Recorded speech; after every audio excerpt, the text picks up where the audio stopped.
Today I will discuss on different subjects of law which I will cover during this class. Basically, our law is broadly divided into different statutory laws. First is criminal law, then civil law, then law of contract, family law, negotiable instrument act, motor vehicle law, narcotic drugs law, prevention of food adulteration act, and many other statutory acts which we will discuss today. The criminal law is broadly divided into three parts. These three things jointly combined, those are called major acts. That is Criminal Procedure Code 1973, Indian Penal Code, then Indian Evidence Act. All these three branches of law constitute criminal law. CRPC is a procedural law. Basically, what is the aim and objective of this law is to different procedures are mentioned in this act, how a criminal law will start and how it will be concluded, how the judgment will be given, what is the procedure and what are the methods that will be followed. Everything is mentioned in our CRPC. The CRPC also constitute different types of courts and their jurisdictions. Different types of magistrates like second class judicial magistrate, first class judicial magistrate, subdivisional magistrate, chief judicial magistrate, assistant session judge and session judge. What are their respective jurisdiction and power of giving imprisonment? Everything is mentioned in our CRPC. The CRPC, that's why it is called a procedural law.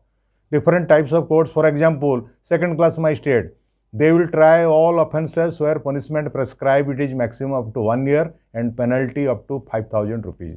First class magistrate, their jurisdiction is they can impose penalty up to 10,000 rupees and they are having jurisdiction to convict a person up to 3 years of imprisonment. Then similarly, assistant session judge, they can try all cases where punishment prescribed is up to 10 years of imprisonment. Then chief judicial magistrate, he will try all offences where punishment prescribed is up to 7 years. Then session judge, he is having concurrent jurisdiction and his power is unlimited. It is not limit. Here, he will try all offences where capital punishments and life imprisonments are prescribed, just like in many other cases, just like offences of murder. So here, different types of provisions of law are mentioned in CRPC. Different types of trials are also prescribed under this system. Many offences are tried through summary procedure. Some offences are tried through summon procedure. Some are through warrant method. Some are through session method. These are different 4 types of trials that is prescribed in CRPC. So basically, by reading this paper, we will discuss these different subjects relating to different types of trials which is prescribed under our law. It also stipulates certain laws relating to maintenance of women, children, old parents, that is provided under section 125 of CRPC. And many preventive sections are also prescribed under our CRPC, which stipulates how a breach of peace will be stopped or how a breach of peace will be prevented by different invocation of different subjects like 107, 108, 109, 110 CRPC and 145 CRPC. Any dispute relating to law, relating to land and water, any dispute arises, that will be solved through 145. And many prohibitory orders are also passed under section 144 of CRPC. So these are in details relating to procedural law. Then many chapters are there relating to how to prefer an appeal, how to prefer revision, what are the methods of compounding of offences under section 320, that is called compounding. If a person who has lost the case, he wants to compound, certain provisions are mentioned under 320 CRPC. There are 2 tables, table 1 and table 2. The first table prescribes all the sections, whatever the section that is given in table 1 under section 320 of CRPC, everything can be compounded by filing a petition by the complainant or injured with the accused. And in table 2, it is prescribed with permission of court, all the offences, whatever that is mentioned in table 2, everything can be compounded with the permission of the court. So these are certain methods given under our compounding offences.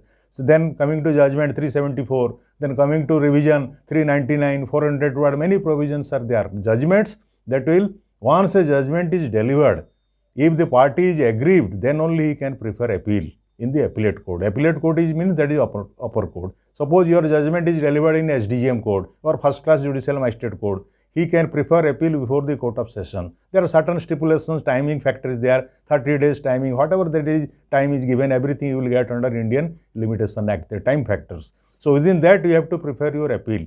During appeal, no evidences are recorded. Whatever the evidences that is gathered and collected by the lower court, that will be placed before the appellate court and it will be decided. So appeal is purely based on law, point of law.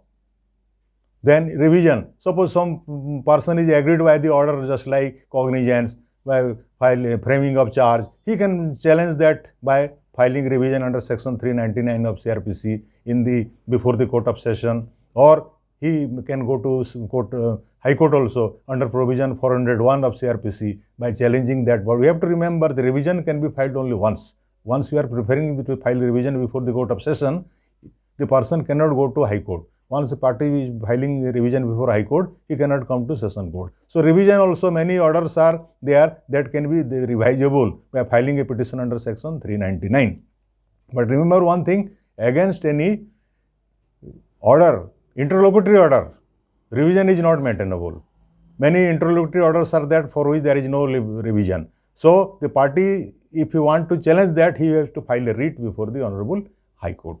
So in this way, different provisions are prescribed under our CRPC. So it is purely a procedural law. Now let us come to our statutory law. Statutory law, Indian Penal Code, 1860. The Penal Code prescribes different types of offences and their respective punishment prescribed under law. What is the aim and objective of this IPC? The IPC aim and objective is there to punish a person, who has committed a mistake of anybody, who has done any offence. He will be punished adequately so that he will be deterred to commit similar type of offence in his future. So it is one kind of lesson, so that the person will be not endeavour to proceed further in committing similar type of offences in his future life. So IPC also prescribes many sections are there. Many sections, for example, theft, murder, culpable homicide not amounting to murder, trespass, attempt to murder, dacoity, robbery, many extortion, many offences are there. For example, 379, theft. What is called theft?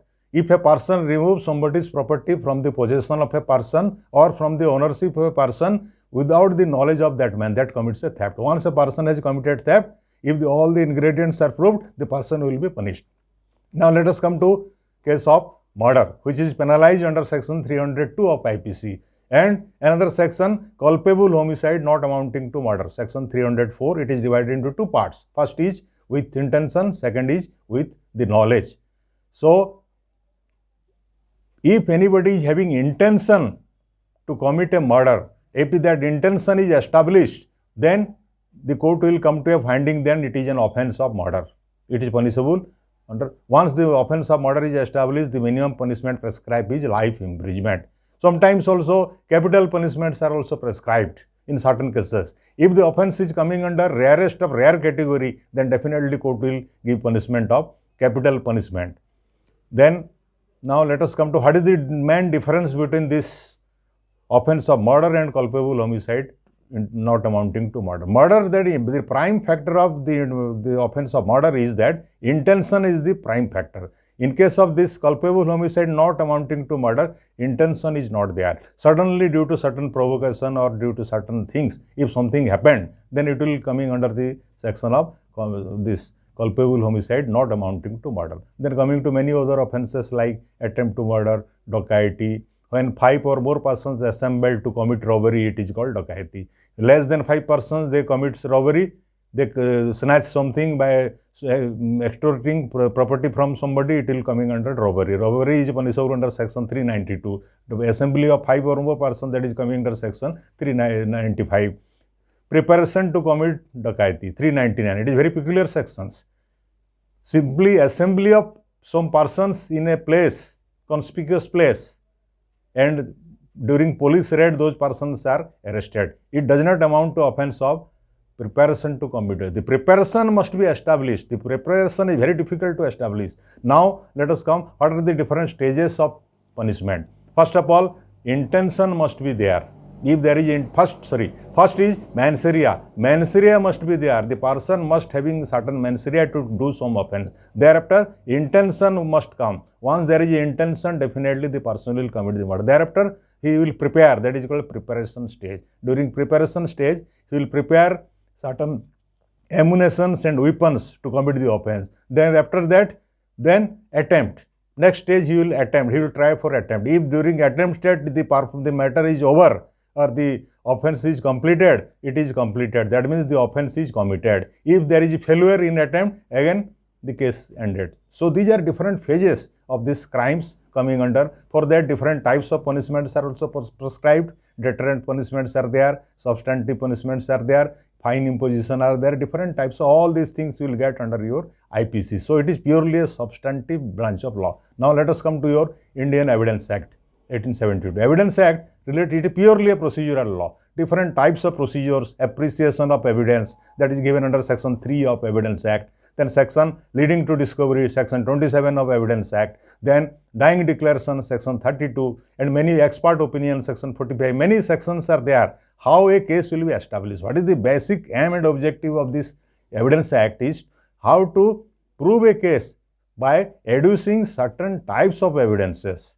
Suppose how to prove a case of coming under dying declaration and given under section 32. Certain procedures are prescribed. Those procedures are the prosecutors, they have to comply. If those are complied, then it will be said that dying declaration has been recorded properly. And once it is recorded properly, then basing on that evidence, a person can be convicted under law. Because dying declaration is made by a person before his death. And it is presumption of law that a person is not going to tell a lie. So once a person is naming somebody before his death, it will be presumed under law that person is the real culprit, and basing on this statement, dying declaration, a person can be punished, provided there should not be any shortfalls. That means the statement must be recorded in full conscious of mind, and the person must be having full conscious application of mind, so that his declaration must be free from any encumbrances or any problem. So if everything is correct, that is a piece of evidence. Basing on that piece of evidence, a person can be convicted. Then coming to different types of some evidences are coming like direct evidence, eyewitness evidence. Sometimes if eyewitnesses are not there, the case can be based on circumstantial evidence. Sometimes basing on last seen theory also a person can be punished. If two persons are there, the accused and the victim, both are moving together in a particular place, and somebody has noticed that they are moving, and immediately thereafter the person died, it will be presumed that the person who has accompanied, he has committed offense, he has killed that person. So these are based on last seen theory. So then another theory is circumstantial evidences, direct evidence. Sometimes hearsay evidences are also coming into picture. If you will accept the formula of Res-Gesti, that is under section 6 of Evidence Act, there basing on the Res-Gesti, it is an exception to your eyewitness evidence. Even if that Res-Gesti evidence, that is a hearsay evidence, that is sometimes acceptable, provided that evidence must be given very promptly, and that person must have conveyed this message to other person who is giving evidence, even though that person has not seen the incident. Basing on the Res-Gesti formula, it will be seen that he has seen the incident just like the eyewitness evidence. So these are many fantasy of this our Indian Evidence Act. So many other things are also there. Gradually we will discuss in our regular classes all these different subjects. So when we will come to our this topic like criminal law, very interesting chapters are, very good case laws are there, very good. Sometimes let us, I am giving example, last seen theory. Another theory under section 11 of Evidence Act. If something that is suppressed in the initial stage, section 11, if something is suppressed in the initial stage and that is disclosed during the later stage, what is the evidentiary value? The court says, Supreme Court says, suppression of material fact is very much relevant under section 11 of Evidence Act to judge the veracity of the prosecution case. In that case, if the initial stage, the real fact is suppressed and it is disclosed during the later stage, then it is having no evidentiary value. We can refer many examples are there, very good examples. For example, Ram Kumar Pandey versus State of Madhya Pradesh, that is discussed by Supreme Court in the year 1971. So many fantastic things are there relating to our Indian Evidence Act. Now, we will come to different subject, another subject relating to civil law, civil procedure code. So in this code, all the disputes relating to civil methods like relating to property, money matters, possession, right, title, interest, all these things are discussed. So here in this case, we have to see the jurisdiction. Where the property is situated, the civil case has to be filed within the jurisdiction of that code. There are basically two civil codes, civil code junior division, civil code senior division. These two codes under the civil law, the civil code junior division, civil code senior division, that is otherwise called Munsaf and Sub-Judge respectively. Their jurisdiction is different, their power to decide the cases are different. But what is the main and objective of this civil code? The civil code, they used to decide the right, title and interest of a party. Right is very prime, and that interest and title. These are three factors which civil code normally they used to determine in their. All the judgment that is given by the civil code is called a decree. If a person gets a favorable order from the court, it is called he got a decree. And the parties are plaintiff and defendant. If the plaintiff gets a favorable order from the court, that is called he got a decree. Sometimes the decree is full decree, sometimes he got a partial decree. If some of the issues that is settled, the issues which are framed are settled, complete all issues are framed are settled, then he will get a complete decree or full decree. If some issues are declined, not accepted by the court, he got a partial decree. So in this way, so once a judgment is delivered, then definitely decree will follow the judgment. So this judgment is just the court will come to a finding after conclusion of all recorded evidence, and it will come to a finding. And once the judgment is delivered, definitely decree will follow within 15 days of the passing of judgment. So this, in case of all civil law, you have to see the main 3 points. First is called jurisdiction. You have to see the dispute where lies. You have to see the jurisdiction of the court. All the civil cases are decided within the jurisdiction of the court. If the area, again jurisdiction is of different types. Territorial jurisdiction, the disputed property must remain within the territory of the court. Then the pecuniary jurisdiction, relating to monetary jurisdiction, different types of courts are there, civil code senior division, civil code junior division. So these are coming under monetary jurisdiction. In this way, jurisdiction plays a very vital role in deciding a case. Then cause of action. There must be a cause of action. Without a cause of action, a person cannot go to civil court. There must be a cause of action is very much relevant. Then limitation factor. Once a cause of action is there are certain limitations are there. Within the limitation, you have to move to civil court. If your suit is filed beyond the limitation, it is a case of time bar. Once it is a case of time bar, definitely you will lose your case. There is chances of dismissal of case due to barred by law of limitation. So these 3 factors, jurisdiction, cause of action and limitation, plays a very pivotal role in case of deciding all civil disputes relating to civil law. So these are basically, we will discuss many other factors while in our regular classes in course of law. Now let us come to different laws like statutory law, just like family law. In family code, where as per Family Court Act 1984, where family court is there, the other courts are barred to take up any dispute relating to matrimonial dispute or property matters or any other maintenance matter. When family court is there, the case has to be filed within the jurisdiction of the family court. Otherwise, where there is no family court, the dispute relating to any matrimonial dispute just for divorce, that will be filed before the sub-judge court. So the family court decides mainly all the matrimonial disputes, law of maintenance, adoption, inheritance, all these things are decided by family court. Family court, suppose a person is going to file a divorce case, he has to move through section 13. If a parties they want to move to file a divorce by mutual consent, they have to go under section 13B of this Hindu Marriage Act. Then if somebody wants to restitute their conjugal right, they have to go under section 9. So in this way, many sections are there. Under this chapter, a person can file any matrimonial dispute in that will be decided by the family court. Then relating to this monetary matters, if suppose wife wants to claim maintenance from her husband, she has to follow either statutory law under 125 CRPC or under, if the party is a Hindu, she can go by filing under section 18 of Hindu Adoption and Maintenance Act 1954. So there are different types of procedures are prescribed under law so that a person can invoke all those things by applying the proper procedure, and the better guidance can be given by the advocates or those persons are very well conversant with law, definitely they will understand the different provisions of law relating to. So in this way, all the methods relating to disputes relating to matrimonial offences and offences relating to adoption, custody of children, all these things are decided by these matrimonial courts. Now, Indian Contract Act, when two persons by agreeing on certain terms and conditions, that will call an agreement. Once an agreement is there, definitely there is a contract. So, to formation of a valid contract under section Indian Contract Act, certain methods are there, certain contracts are valid, certain are valid contract, certain are void, certain are voidable, some contracts are illegal contracts. In this way, many types of contracts are there.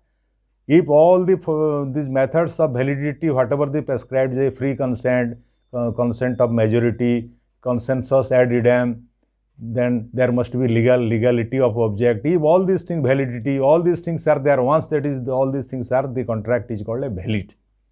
So, that means all these elements of contracts are present, it is a valid contract. If the elements are not there, and if the elements of just like inducement, coercion, undue influence, all these things are misrepresentation, all these are present, the contract is a void. So, void contracts are there, certain contracts are in the initial state it is valid, but subsequently it can be declared voidable. Those contracts are called voidable. Many contracts are illegal contracts. So, in this way the contracts are also of a different type. So, all the commercial disputes nowadays you are seeing in the field of commercial branch of law, all are coming from out of this contract. So, Indian Contract Act plays a very vital role in deciding all these problems that will be decided under this Indian Contract Act. Now, let us come to Partnership Act. What is the main objective and main objective of this partnership? Partnership main objective is to share the profits amongst the partners on the proportion which they have agreed. So, there must be a deed. That deed is called partnership document or partnership deed. To invoke the jurisdiction of the court and to apply this partnership validity, it must be registered. Once the partnership deed is registered, the parties are having all these amenities and facilities of court, so that the court will adjudicate upon to decide. If the partnership deed is not registered, the parties may not get relief from the court, because a partnership deed is not registered, is having not valid under eye of law. So, in this way, partnership, different types of problems, that any problem that will come out of this partnership problem, that will cover under our civil litigation. So, civil court is there to decide, to adjudicate all disputes relating to all these things. Then coming to narcotic drugs, different types of drugs, prohibited drugs that is prescribed, charas, ganja, hashish, opium, many other drugs, organic drugs are also there. So, certain methods are given. So, section 24, 25, 50, 52, 55, all these sections regarding possession. Once, what is the main objective of this NDPS, narcotic drugs? Possession is very vital. The possession must be from the exclusive possession of the person. Suppose a property is recovered from a joint possession of 2 persons or 3 persons. Then it is very difficult to establish, for the prosecution to establish that it was recovered from a particular person X or Y. In that case, the benefit of doubt must be given to the person against whom the NDPS case is booked. So, in this case, the conscious possession is very vital. Suppose a property is recovered from the physical possession of a person, section 50 of NDPS Act will come into operation. Suppose a property is recovered from a movable vehicle or from a house, the 50 Act, section 50 will not come into operation. Many things are there, many statutory methods are there. Suppose some property is recovered, certain amenities and facilities, advantages given to accused for his own protection. A gazetted officer will be called, he has got right, the accused must be informed by the person who is going to seize, whether you are going to call a gazetted officer or some other person. So, many things are there which are mandatory in character. Violation thereof, any sort of violation of these mandatory provisions, definitely the entire edifice of this narcotic drugs case is vitiated. So, the law is very strict. Once the law is very strict, the standard of proof also must be very strict. If standard of proof is not based on any sufficient evidences, and if it is not established beyond all reasonable doubt, always benefit goes to the accused. Suppose some property is recovered from a woman.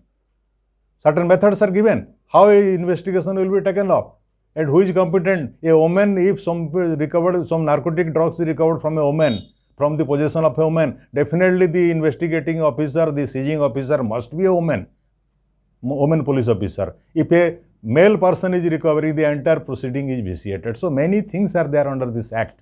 Certain small quantities are there, started commercial quantities are there, many things are there. Gradually that will be discussed in our while discussing our. Then coming to our Sales of Goods Act, different method. What are the rights of buyer? What are the formula of this caveat emptor? What are the rights given under the purchaser? Many things are there. Suppose you are buying something. So there is a formula caveat emptor. Once you are buying something, the purchaser must be having right to visit. Once he chooses and visited, subsequently any problem that will come, that will be protected to the seller. So many things are, all these things are governed under our Sales of Goods Act. And what are the rights, what are the limits, what are the everything that is given to seller as well as purchaser, that is prescribed under our Sales of Goods Act. Then coming to our Motor Vehicle Law. Recently, whatever we are discussing, the Motor Vehicle Law 1988 law. But recently there is amendment in the year 2019 from 1st September 2019. The motor vehicle law has been drastically changed. Suppose somebody wants to file a case regarding compensation, he has to file within 6 months from the date of incident. That is the statutory this time limit given as per section under 166 MB Act. Previously there was no time limit. Now the law has amended. So once the limitation, we have to file your case within the period of limitation. Of course, there is a certain limitation. What is the limitation? Suppose due to some reason the party could not be able to file his case within the limitation time. In that case, by satisfying the court, if what prevented him to not to file within the stipulated time, then that can be exempted. But court, he has to prove the court that there are sufficient reasons. For that reason, he could not prefer his filing this case within the time. So many things are there, different types of vehicles are prescribed, different methods are there. This certain, suppose in some accident the vehicle is not known. Then how the person will be compensated? There is a Solatium fund. Out of the Solatium fund, the person will be compensated. Now the Solatium fund has been increased to 2 lakhs rupees. And for this grievous injury, it is up to 50,000 rupees. Previously, these are not there. Previously, small amounts were there. Now, the motor vehicle has been expanded and different, these stringent acts are imposed due to drunken driving, 10,000 rupees fine. Due to without helmet, somebody is driving, 1,000 rupees fine. So, in this way, many stringent punishments are prescribed under this new Motor Vehicle Act, and that is amended Act of the year 2019, and that is effective from 1st September 2019. So, all these things, how to file a compensation case, what is the method of discussion, and how, suppose the owner is not appearing, then what the party will do with the insurance has to file a petition under section 170 of Motor Vehicle Act. So he can take all possible defenses available to him, because if the owner is not appearing or the other party is conniving with the petitioner. So if these things are there, so certain statutory methods are there. All these methods you have to apply, so that you will get a very good result. Nowadays, many recent decisions has come out. Pranay Sethi case, 2018, that is published in different journals of the year to OCR, AIR. So that is very latest judgment, landmark judgment relating to different types of compensation. What are the method of compensation? What will be the amount? What is the method? What is the system? Everything is discussed in that Pranay Sethi case. So in this way, up to this Motor Vehicle Act has stipulates many types of laws, and it is definitely a benevolent legislation. And for the petitioners, it is definitely a benevolent legislation, and the petitioners are getting benefit out of this. So a person can file a motor vehicle claim case before the tribunal, that is called Motor Accident Claims Tribunal. Then coming to Consumer Protection Act. The Consumer Protection has also drastically changed in the year 2018. A person has to declare that he is a consumer. First, if he fulfills the criteria of consumer, then he can invoke the jurisdiction of Consumer Protection Act. So there are 3-tier system. Consumer Protection Act is governed under 3 types of courts. First is, it is a forum. It is not a court, of course.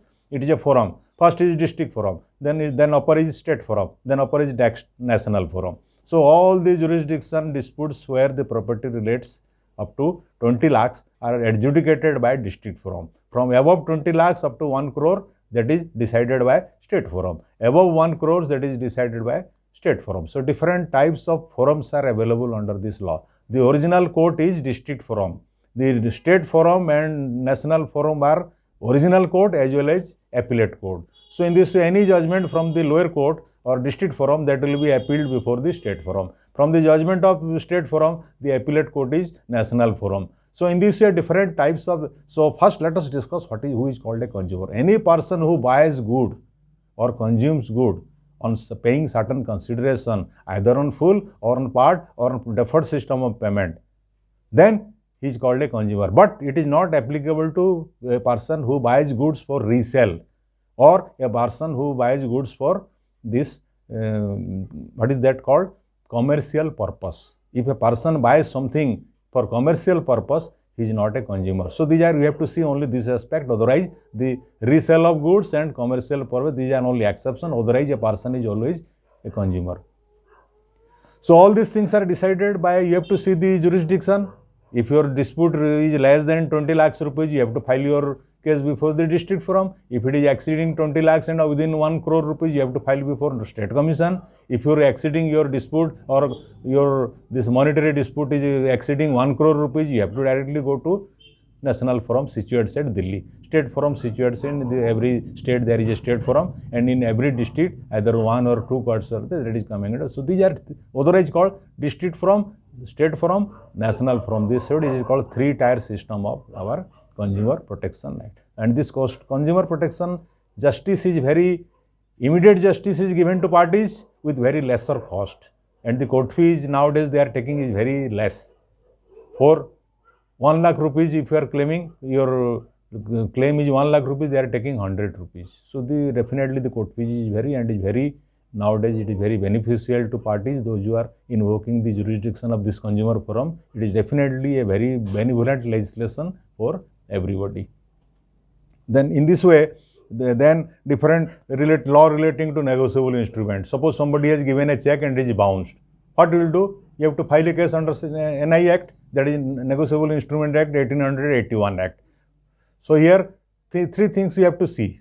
There is a time limit, everything, it is a very statutory law, and everything, the entire case is based on time limit. So everything must be done within the time. If it is not done within the time, then it is a time barred case. Then definitely the party will lose. Once, suppose somebody has given a check and the check is given for any debt or liability, then it is he can file a case, provided when the check is presented, it is bounced. So once he get information from the bank regarding the bouncing of check, within 30 days he has to send a notice. That is statutory notice under section 138B of Negotiable Instrument Act, 1881 Act.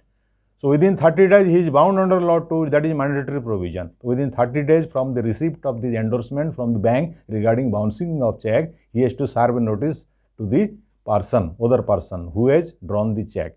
Then he has to give 15 days time.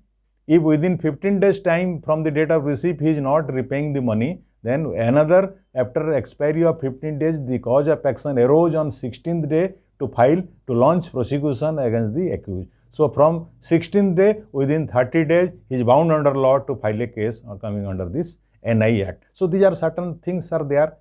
You have to follow these guidelines very strictly, otherwise there will be violation. Once there is a violation, definitely the case will be dropped or dismissed because this suit is filed or the case is filed beyond limitation. Suppose there is a delay in filing due to certain reason. If the reason is very valid, it can be condoned, but he has to file a delay condonation petition. Once a delay condonation petition is filed under section 5 of Limitation Act, the other party must be summoned. The other party must be given reasonable opportunity for being heard. After hearing both the sides, the delay will be condoned. If the court will satisfy that the delay is justifiable and valid.